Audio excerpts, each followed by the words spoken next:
नमस्कार, AMB network देख रहे हैं आप। आपके साथ मैं हूं बबीता। खबरों की शुरुआत करेंगे। मथुरा कृष्ण जन्मभूमि शाही ईदगाह मस्जिद विवाद मामले में सुप्रीम कोर्ट ने हिंदू पक्ष को राहत दे दी है।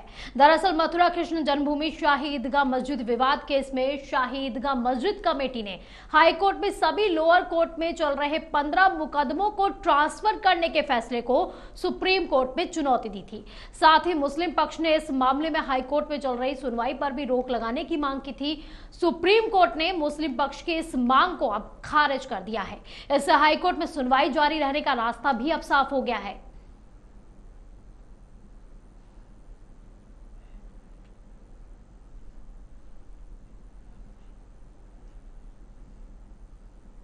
तो इसी पर ज्यादा जानकारी के लिए हमारे पॉलिटिकल एडिटर जितेंद्र प्रताप सिंह हमारे साथ जुड़ गए हैं। तो जितेंद्र, क्या कहा जाए, क्योंकि आज बहुत बड़ा दिन है हिंदुओं के लिए भी, उनको एक राहत दी गई है सुप्रीम कोर्ट की तरफ से। बिल्कुल लगता है इस वक्त की जो सबसे बड़ी खबर है वो यही है कि जो शाही ईदगाह मस्जिद का जो मुकदमा है जो कि इस वक्त इलाहाबाद हाई कोर्ट में भी चल रहा है और इसके अलावा मथुरा के निचली अदालतों में भी लगभग 15 मुकदमे अलग अलग लोगों के द्वारा जो हिंदू पक्ष के लोगों के द्वारा दायर की गई थी। तो उन सभी मुकदमों को एक साथ हाई कोर्ट ने उसको लेकर के और मर्ज कर दिया और मर्ज करने के बाद से जो है उसकी हाई कोर्ट के अंदर सुनवाई करने जो है वो उसने शुरू कर दी। इस पर मुस्लिम पक्ष ने आपत्ति जताया था और उसका कहना ये था कि सभी 15 मुकदमे जो निचली अदालतों में चल रहे थे उसको हाई कोर्ट ने अपने अंडर में ले लिया है और उन सभी 15 निचली अदालतों के मुकदमों को अब खुद सुनवाई कर रहा है। और इसको लेकर के ही मतलब मुस्लिम पक्ष सुप्रीम कोर्ट पहुंचा हुआ था और उसका कहना यह था कि निचली अदालतों के मामलों को निचली अदालतों में चलने दी जाए और हाई कोर्ट में जो मामले चल रहे हैं उसको हाई कोर्ट में चलने दी जाए। लेकिन सुप्रीम कोर्ट ने इस पर जो है किसी प्रकार के फैसले या देने से उसने साफ इनकार कर दिया। उसने कहा कि अगर हाई कोर्ट ने निचले अदालतों को अगर अपने अंडर में लिया हुआ है और उसके ऊपर सुनवाई कर रहा है तो इसमें कुछ भी गलत नहीं है, क्योंकि ये सारे मामले जो है वो एक ही तरह के मुकदमे से संबंधित हैं और चूंकि उसी मामले में हाई कोर्ट को ये फैसला देना है और उसी मामले में जो है मथुरा के जो निचली अदालत है सिविल कोर्ट है उसको फैसला देना है। तो अगर सिविल कोर्ट अगर उसमें फैसला देता भी है तब भी मुस्लिम पक्ष या हिंदू पक्ष वापस हाई कोर्ट में आएंगे तो वक्त का जो अदालत का जो वक्त है वो बर्बाद ना हो और जल्द से जल्द इस मामले में फैसले आ सके, इसलिए इलाहाबाद हाई कोर्ट ने उन सभी मुकदमों को जो है अपने अंडर में लेकर के सुनवाई करना जो है वो शुरू किया था और अभी भी सुनवाई जारी है। लेकिन मुस्लिम पक्ष इसके ऊपर आपत्ति जताया था। जो शाही ईदगाह मस्जिद कमेटी जो है जिसके ओर से जो है ये सारे मामले जो है वो अभी इस वक्त जो है सुप्रीम कोर्ट और हाई कोर्ट में जो है वो लड़े जा रहे हैं, उसने आपत्ति जताया था। लेकिन जितेंद्र, यहाँ पर बड़ा सवाल ये भी आ जाता है क्योंकि अगर पूरी की पूरी चीजें मर्ज हो जाती है, जिस तरह से आपने बताया है, बहुत विस्तार से आपने बताया कि सारी अलग अलग जो कोर्ट थे वहां पर सुनवाई के लिए जो भी चीजें चल रही थी, याचिका क्योंकि सेम थी और अगर अलग अलग कोर्ट में चलेगी चीजें तो फैसला लेट होगा, सुनवाई लेट होगी, तो इससे जो है राहत मुस्लिम पक्ष को भी मिल गई है। तो इसमें जो है उन्हें दिक्कत क्यों आ रही है इतना ज्यादा? देखिए, इस शुरू से ही जो है खासकर जितने भी चाहे ज्ञानवापी का मामला हो या फिर पूर्व में अयोध्या राम जन्मभूमि का मामला हो, हमेशा से मुस्लिम पक्ष जो है इस तरह के मामले को लटकाने भटकाने का प्रयास जो है वो करते रहता है। उसको लगता है कि उनके पक्ष में ये फैसले नहीं आने वाले हैं क्योंकि उन मुकदमों में उनके पास कोई डॉक्यूमेंट्री एविडेंस नहीं है जो एविडेंस एक्ट के अकॉर्डिंग अदालत के सामने रख सके और उनके हक में फैसला आ सके। यही कारण है कि मुस्लिम पक्ष सोचता है कि अगर इस मामले को अगर लटकाया जाए, निचली अदालतों में 20-20 वर्षों तक मुकदमे चलते हैं, फिर जो है दूसरा जो पक्ष होता है वो हाई कोर्ट में जाता है, वहां भी लंबा वक्त लगता है, फिर वहां से सुप्रीम कोर्ट जाता है और इस प्रकार से मुस्लिम पक्ष धीरे धीरे क्या करता है कि उन धरोहरों को या उन हिंदू मंदिरों को नष्ट करके या उसके ऊपर पुनर्निर्माण करके या उसके साक्ष्यों को मिटा करके तब तक तक समाप्त कर देता है। और जब एएसआई की सर्वे की बात आती है या जब वहां पर जांच होने की जब बात आती है तो उसमें बहुत ज्यादा कुछ साक्ष्य न मिल सके, इसलिए जो उस साक्ष्य को ये मिटा देते हैं। तो मुस्लिम पक्ष को इस वक्त लग रहा है कि उत्तर प्रदेश में भारतीय जनता पार्टी की सरकार है, केंद्र में बीजेपी की सरकार है, और खुद सीएम योगी बार बार इस बात का जिक्र कर रहे हैं कि अयोध्या के बाद जो है काशी और मथुरा की गलियां भी इंतजार कर रही हैं, वहां भी बहुत जल्द जो है भव्य मंदिर का निर्माण हो सकता है। तो कहीं ना कहीं मुस्लिम पक्ष के अंदर इस बात का डर बना हुआ है कि अगर जल्द से जल्द अगर फैसला आए तो सरकार जो है अदालत के आदेश के ऊपर तुरंत अमल करते हैं वहां पर अयोध्या के तौर पे भव्य मंदिर का निर्माण करवा देगी। इसलिए अगर इस मुकदमे को अगर टाल दिया जाएगा भविष्य में, अगर यानी मुस्लिम पक्ष में इसीलिए ये डर जो है वो बना हुआ है। ठीक है जितेंद्र, क्योंकि 15 मुकदमों की बात की गई जिसे ट्रांसफर करने का ये फैसला सुनाया गया, पूरा का पूरा जो मुकदमा है वो एक ही कोर्ट में चलाया जाएगा। हिंदू पक्ष के लिए कितनी ज्यादा ये राहत भरी खबर भी है और कितनी आसान लग रही है अब राहत? देखिए अब जो है लगभग ये तय हो गया है कि इलाहाबाद हाई कोर्ट में जो कुछ भी सुनवाई चल रहा है श्री कृष्ण जन्म भूमि को लेकर के, उस पे जल्द से जल्द फैसला जो है आ सकता है। क्योंकि पहले ये माना जा रहा था कि पहले निचली अदालत से अगर कोई फैसले देती है फिर उसको हाई कोर्ट में जो है चुनौती दी जाएगी, या इसके अलावा अगर सर्वे की, अगर एएसआई सर्वे की बात है तो उसको लेकर के भी दिक्कतें जो हो सकती है। तो इसको लेकर के जब बार बार जो मुस्लिम पक्ष के ओर से जो रोड़े अटकाए जाते, अब वो रोड़े नहीं अटका पाएंगे और जल्द से जल्द जो है इस मामले में हाई कोर्ट जो है वो फैसला दे सकेगा। क्योंकि जो असल ये पूरा मामला जो है वो 13.37 एकड़ जो जमीन है श्री कृष्ण जन्मभूमि का उससे जुड़ा हुआ है, जिसमें से लगभग जो 10.9 एकड़ जमीन हिंदू पक्ष के पास है और 2.5 एकड़ जमीन जो है वो शाही ईदगाह मस्जिद के पास है। और इसी को लेकर के ये पूरा मुकदमा दायर किया गया। हिंदू पक्ष का कहना है कि 13.37 जो पूरा का पूरा जो मस्जिद परिसर और श्री कृष्ण जन्मभूमि दोनों को मिलाकर के जो एरिया है वो हिंदू पक्ष का है, और उसका जो मालिकाना हक का जो टाइटल सूट है वो टाइटल दरअसल जो है वो हिंदू पक्ष के पास है। लेकिन मुस्लिम पक्ष कह रहा है कि जो 1968 में एक समझौता हुआ था हिंदू पक्ष और मुस्लिम पक्ष के बीच में, जिसके आधार पर हिंदू पक्ष को जो है कुछ 10.9 एकड़ जमीन मिल गई थी और मुस्लिम पक्ष के पास 2.5 एकड़ जमीन जो है शायद इस ईदगाह मस्जिद को दे दी गई थी।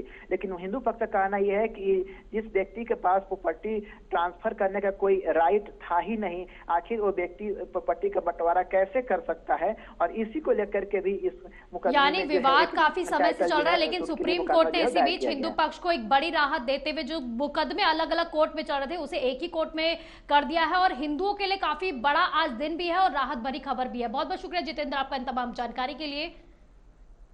तो वहीं लोकसभा चुनाव 2024 के लिए उत्तर प्रदेश की मेरठ लोकसभा निर्वाचन क्षेत्र से भारतीय जनता पार्टी के प्रत्याशी अरुण गोविल का एक बयान जमकर वायरल हो रहा है।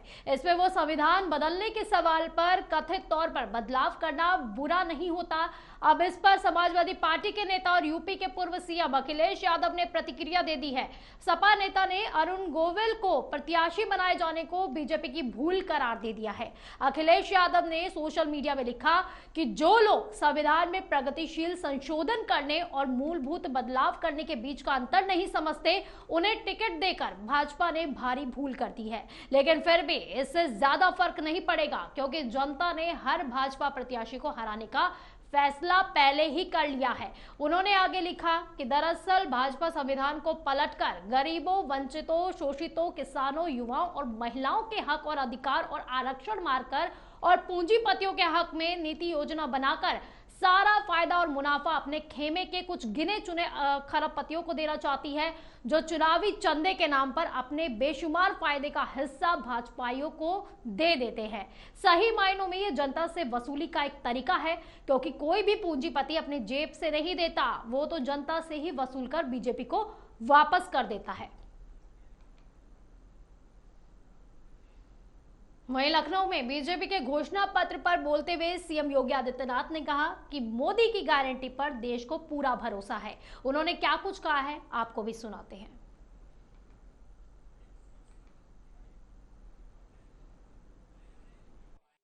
देने के लिए भी संकल्प पत्र में वचनबद्धता दोहराई गई है। एक सुरक्षित भारत के लिए और नए भारत के लिए नए आईआईटी और आईएम एवं एम्स की स्थापना, one nation one student IIT लागू करना, उच्च शिक्षा के नए केंद्र स्थापित करना, गुणवत्तापूर्ण शिक्षा सुनिश्चित करना और टेक्नोलॉजी के माध्यम से सुलभ शिक्षा सुनिश्चित करने के संकल्प को लेकर के यह संकल्प पत्र अपनी प्रतिबद्धता को दोहराता है। खेलो इंडिया खेलों के साथ ही देश ने ओलंपिक में और कॉमनवेल्थ में, एशियाड में या अन्य अंतर्राष्ट्रीय इंटरनेशनल जो टूर्नामेंट हुए हैं उनमें भारत ने अपने मेडल की संख्या बढ़ाने में काफी सफलता प्राप्त की। वहीं झांसी बीजेपी के चुनावी घोषणा पत्र पर बोलते हुए बीजेपी नेता संजीव चौरसिया ने क्या कुछ कहा है, ये भी आपको सुना देते हैं। भारतीय जनता पार्टी ने संकल्प पत्र जो जारी किए, मोदी की गारंटी, हम घोषणा पत्र नहीं संकल्प पत्र जारी करते हैं। जो संकल्प पत्र माननीय प्रधानमंत्री जी ने, माननीय नरेंद्र मोदी जी ने जो जारी किया, माननीय राष्ट्रीय अध्यक्ष जी ने, माननीय JP नड्डा जी ने और इसके अध्यक्ष रहे माननीय राजनाथ सिंह जी ने, उस संकल्प पत्र के माध्यम से आपको बताना चाहेंगे कि जो संकल्प पत्र जारी किए गए उसमें मोदी की गारंटी के तहत जो हम लोगों ने किया है, गरीबों का कल्याणार्थ हेतु प्रधान सेवक इस देश के माननीय प्रधानमंत्री जी ने जब शपथ लिया तो कहा कि प्रधान सेवक के रूप में गरीबों को कल्याण के लिए ही समर्पित यह सरकार है। तो इन 10 वर्षों में 80 करोड़ गरीब कल्याण योजना के तहत लाभ देने का काम, 4 करोड़ से ज्यादा आवास योजना का, आयुष्मान भारत का करोड़ों को लोगों को, और DBT के माध्यम से 50 करोड़ से ज्यादा का माध्यम को 34 लाख करोड़ DBT के माध्यम से राशि नीचे पहुंचाया गया। 50 करोड़ से ज्यादा जनधन योजना के अकाउंट खुलवाए गए। ऐसे बहुत सारे योजनाएं जो माननीय प्रधानमंत्री जी के द्वारा इस देश के लोगों को गरीब कल्याणार्थ हेतु जो दिए गए हैं और आने वाले 5 वर्षों तक जो राशन मुहैया कराने का जो संकल्प लिया गया है, नारी शक्ति, नारी वंदन के साथ साथ तकनीकी विज्ञान के केंद्र, सांस्कृतिक विरासत, आर्थिक जगत की समृद्धि, तीसरा स्थान अपना विश्व का कैसे आर्थिक जगत में हम हासिल कर सके, समृद्ध और सशक्त भारत का निर्माण युवाओं के लिए, और मुद्रा योजना के तहत हम 10 लाख से 20 लाख तक की राशि को बढ़ाने का काम, ऐसे बहुत सारे योजनाएं युवाओं के लिए, महिलाओं के लिए, किसानों के लिए, गरीबों के लिए जो लेने का काम हुआ है। और सबसे बड़ा संकल्प लिया गया है कि 70 वर्ष से ऊपर लोगों को, सभी को 5 लाख। तो खबर मथुरा से, जहां पर मथुरा में कांग्रेस की राष्ट्रीय महासचिव प्रियंका गांधी के पति रॉबर्ट वाड्रा भगवान बांके बिहारी के दर्शन करने वृंदावन पहुंचे। यहां उन्होंने भगवान बांके बिहारी की श्रृंगार आरती की और पूजा अर्चना भी की। दर्शन करने के बाद मंदिर के पुजारियों ने उनको भगवान का अंग वस्त्र और प्रसाद भेंट किया। दर्शन के बाद रॉबर्ट वाड्रा ने वृंदावन की प्रसिद्ध कचौड़ी का भी आनंद लिया। इस दौरान उन्होंने पत्रकारों से बातचीत करते हुए कहा कि देश में धर्मनिरपेक्षता से ही सुख शांति का माहौल बना रहेगा। दर्शन करने के बाद रॉबर्ट वाड्रा ने कहा कि बांके बिहारी के दर्शन कर वो बहुत ज्यादा खुश है। उनकी प्रार्थना है कि देश में सुख शांति इसी तरह बनी रहे। रॉबर्ट वाड्रा ने आगे कहा कि उनका पूरा परिवार देश के साथ लगा हुआ है। राहुल गांधी प्रियंका वाड्रा चुनाव प्रचार के साथ लोगों की समस्याओं को भी समझ रहे हैं।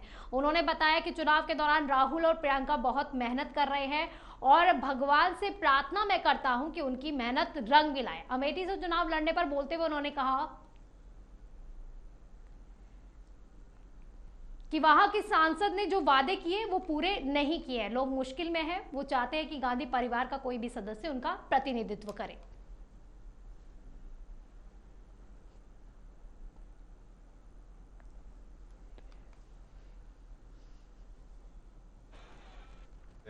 यहाँ बांके बिहारी के दर्शन करके मैं बहुत खुश हूँ। मेरी प्रार्थना है कि देश में सुख शांति का माहौल बने रहे और मेरा पूरा परिवार देश के साथ लगा हुआ है, प्रचार कर रहे हैं लोगों की समस्या समझ रहे हैं और जो भी उसका समाधान होगा ज़रूर मेरा परिवार ढूंढेगा।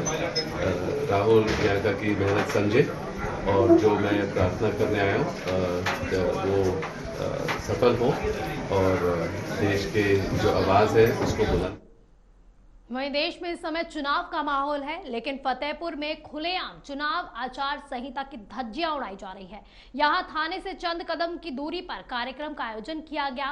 कार्यक्रम में बालाओं ने रात भर ठुमके लगाए।